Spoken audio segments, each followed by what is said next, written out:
So here we're going to have a look at how we write one number as a percentage of another, just to get us a bit of understanding about what type of question we're doing. We'll look at an easy one. Okay. So this first question is, what percentage of 12 is 6? So if this bar here represents 12, and we think about how many 6s make 12, it's pretty obvious that we need 2 6s.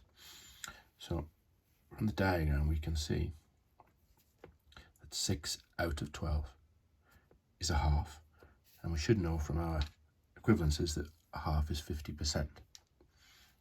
Okay, and make it, if I ask what percentage of 12 is 3, so again this represents 12, and you think how many 3s can I get from 12? Well, we can get 4 3s, so each of these is a quarter.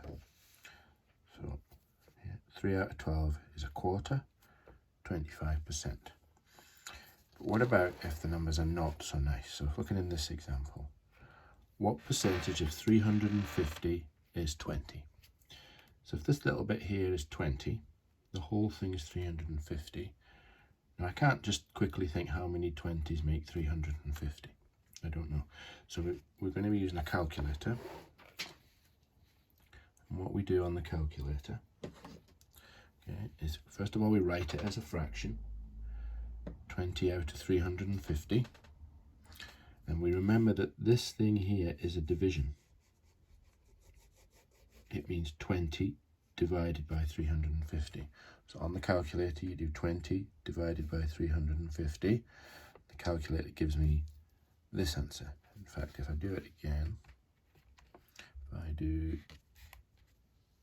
20 divided by 350, you can see the calculator gives me a whole string of decimal places. Don't round it too much. Use at least 4, maybe 5 decimal places. Okay.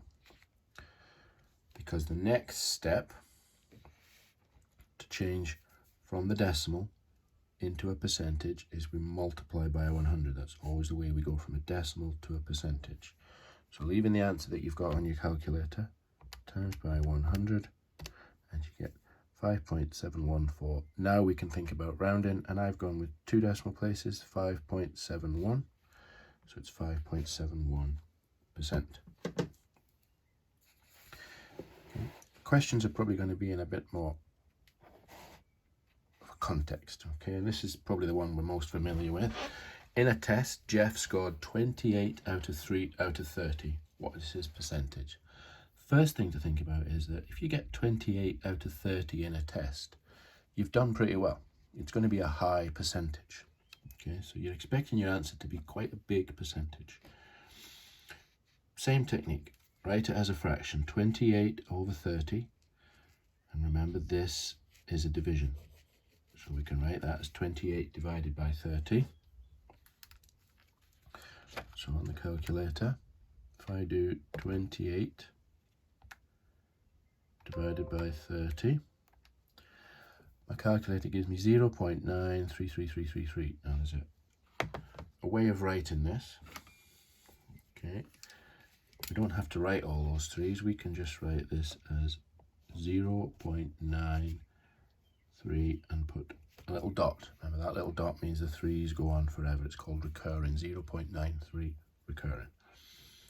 Then we're going to change our decimal, 0.93 recurring, into a percentage by multiplying by 100. So I've still got the answer in the calculator, times by 100, and I get 93.3 recurring. And as we expected, that's a pretty high percentage. You'd be happy with that.